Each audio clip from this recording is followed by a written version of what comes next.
Okay, so short video on the new Tyranids, and I'm going to cover two models that just came out, the Haruspex and the Exocrine cannon. And the Exocrine cannon's actually been around for a while, came out with Armorcast, don't know about the Haruspex. So, talk about him. Haruspex is this elite close combat monster, and he's a monstrous creature, and if you look at his rules, so if you look at a lot of people's initial reviews of this model and the unit, they were thrilled. This guy's an elite. He's got monstrous creatures, so he's the only monstrous creature in the elites. He's fairly high toughness and wounds. You know, he sounds good, and then he's got this amazing ability that when he charges into combat, he gets an additional attacks for every time he does a wound. It doesn't continue stacking, but it lets him make a whole bunch of initial wounds, and he gains wounds back for wounds he does. Sounds cool. He has acid blood too, so if he takes wounds, he tends to, inflict wounds to those who hurt him. Okay, well, how does it actually work out, and is this guy worth getting? I would say, from experience of multiple games with the Haruspex against several different army types, no. Actually, he's terrible. He's a monstrous creature, and he's expensive compared to other things in the elites, which are all pretty good. This guy is not. And this is my experience, but I would say pass on him. His ability to continue inflicting wounds would be cool if he had a better weapon skill, but he's weapon skill 3. So even against guardsmen, he's only hitting half of the time, unless they happen to fail a fear check. So, he's not that awesome in combat.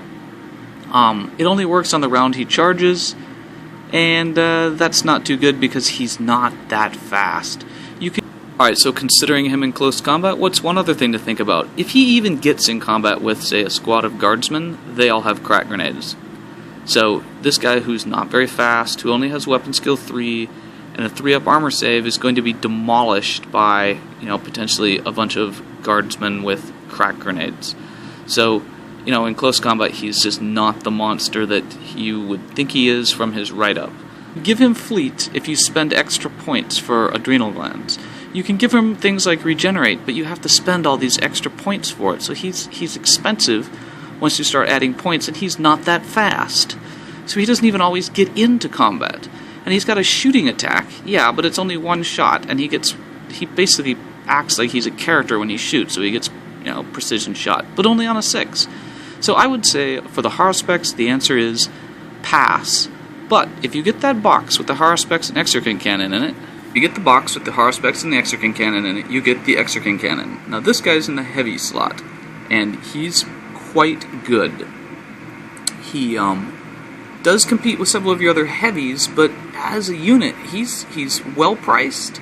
He's got the ability to fire off an awful lot of plasma shots that don't get hot. He can shoot out a large blast, and I would say, if you look at some of the initial reviews, people were just thrilled with things like Molochs. This guy's better than a Moloch. Sure, the Moloch ignores cover, but the Moloch completely scatters every time it comes in. This guy, he scatters, but he's got ballistic skill, so his large blast doesn't always scatter. He doesn't ignore cover, but it might not matter. I mean, the Moloch can completely miss. So I would say the Exocrine cannon, just don't charge him into combat. He's not built to be in close combat. He's a monstrous creature and all, but his real advantage is that he shoots a lot of shots. 6, plasma shots can take down an awful lot of models.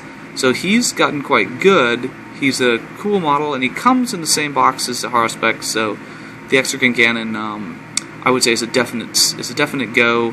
The Haruspex, I would say, not really.